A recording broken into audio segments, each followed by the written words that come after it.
안녕하세요. 법률사무소의 강명곤 변호사입니다. 코로나19로 인해서 장기간의 경기 침체가 계속되고 있습니다.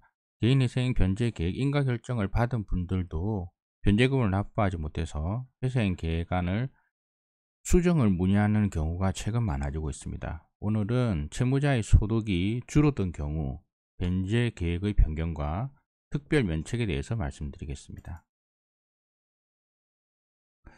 먼저 변제 계획의 변경이라 함은 변제 계획 인가 결정 후에 변제 계획에 따른 변제가 완료되기 전에 변제 계획에서 정한 사항을 변경하는 것을 말합니다.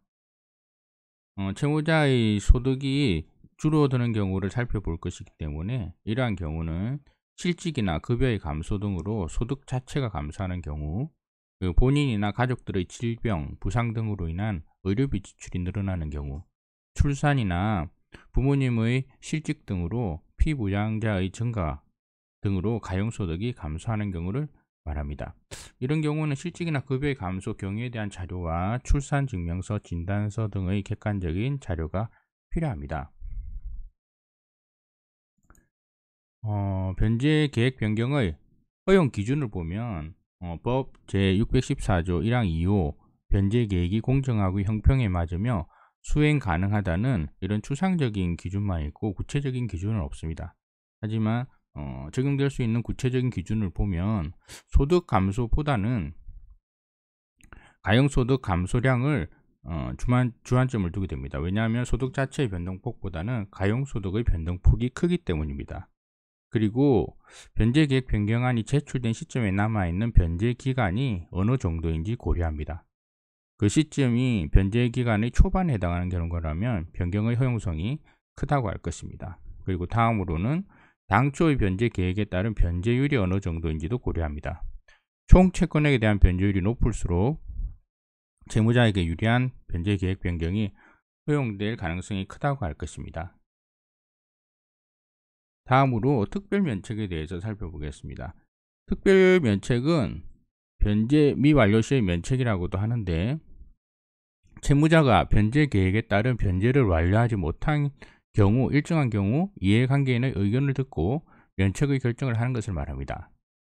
채무자회생법 제624조 제2항에 의하면 법원은 채무자가 책임질 수 없는 사유로 인해서 변제를 완료하지 못하였을 것, 개인회생 채권자가 면책 결정일까지 변제받은 금액이 채무자가 파산 절차를 신청한 경우 파산 절차에서 배당받을 금액보다 적지 아니할 것, 변제 계획의 변경이 불가능할 것이라는 요건이 모두 충족되면 채무자가 변제 계획을 완전히 수행하지 못할 경우에도 면책의 결정을 할 수 있다고 규정하고 있습니다. 그런데 기존의 실무는 이 특별면책 요건을 엄격히 해석하였습니다.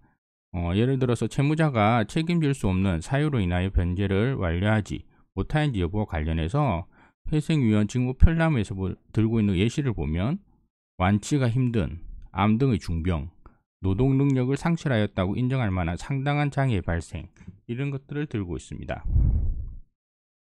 그런데 2020년 8월 7일 서울회생법원은 채무자가 사정 변경으로 더 이상 변제의 수행이 어려워진 경우 이러한 사항을 회생 절차 내에서 해결할 수 있도록 하는 특별면책제도 활성화를 위해서 실무준칙을 개정하였습니다. 개정된 실무준칙을 보시면 특별면책이라고 하고 나서 채무자가 책임질 수 없는 사유의 예시로 비자발적 실직으로 인한 장기간의 소득 상실, 코로나19에 딱 해당되는 사안입니다. 그리고 청산가치 이상의 변제, 3. 변제 계획의 변경이 불가능한 경우, 예로서 생계비를 초과하는 수입을 계속적으로 넣을 수 있다고 보기 어려운 경우라고 요건을 완화해서 예시하고 있습니다. 또한 별지 1의 의견서를 참조해서 판사에게 제출하는데, 이때 비자발적 실직으로 인한 소득의 상실이 있더라도 전문직 종사자 등으로서 다시 소득을 얻는 것이 용이한지, 그리고 개인 파산 절차의 면책 불허가 사유가 있는지, 재량 면책이 가능한지, 개인회생 절차에서는 면책될 수 있으나 개인 파산 절차에서는 면책될 수 없는 채무를 부담하고 있는지를 고려해서 면책에 관한 의견을 판단하게 됩니다. 의견서 같은 경우에는 이렇게 방금 이야기했던 사항을 요건 충족 여부로 표시해서 기재하고 있습니다.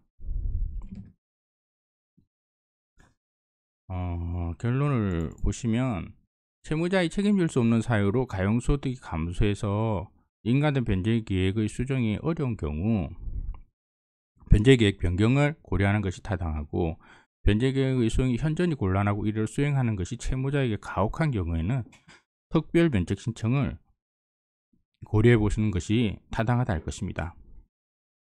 실무상 변제계획 변경이나 특별 면책이 많이 활용되지 않아서 변제계획 인가 후에 변제계획 이행이 제대로 이루어지지 않은 경우 개인회생 절차 폐지나 재신청이 빈번하게 발생하는 문제점이 있습니다. 변제계획 변경이나 면책, 특별 면책이 더 많이 활용되어서 채무자의 일상생활의 회복이 빨라졌으면 합니다. 기타 법인회생, 일반회생, 개인회생에 대해 궁금한 점이 있으시다면 02-347-3301로 연락 주십시오. 강명곤 변호사가 도움을 드리겠습니다. 감사합니다.